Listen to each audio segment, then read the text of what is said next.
Lorsqu'on va mettre en vente un bien d'habitation et que ce bien comporte une installation intérieure de gaz qui a une ancienneté d'au moins 15 ans, on doit une information de qualité à l'acquéreur. On se doit d'informer l'acquéreur du bon entretien ou du moins bon entretien de l'installation intérieure de gaz. En quoi consiste ce diagnostic exactement? Alors, par rapport aux moyens de chauffage au gaz ou production d'eau chaude sanitaire moyennant une énergie gaz, on va regarder 4 choses.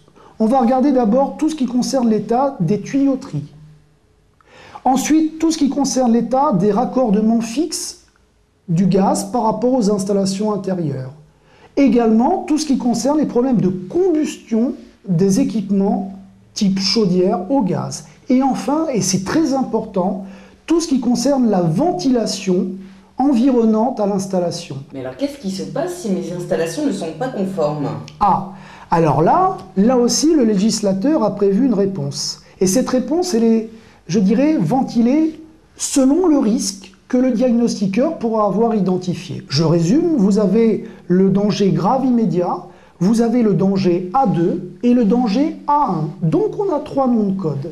Malheureusement, plus on est proche du danger grave immédiat, plus le danger est important et plus le diagnostiqueur a une obligation d'urgence, de réaction par rapport au propriétaire qui lui fait faire le diagnostic. En l'occurrence, les textes prévoient que dans ce cas, le diagnostiqueur ait le droit et même le devoir de couper l'installation intérieure de gaz. Et non seulement d'en référer au propriétaire, mais également d'en référer au fournisseur de gaz.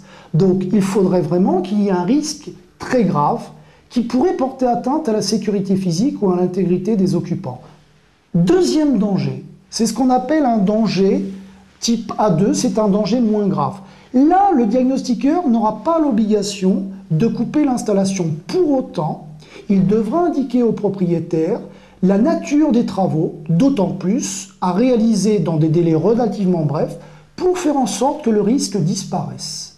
Et troisième cas de figure, si nous sommes confrontés dans certains cas de figure à un danger A1, là ce seront des préconisations plus légères d'adaptation des équipements pour éviter qu'on se dégrade vers d'autres types de dangers.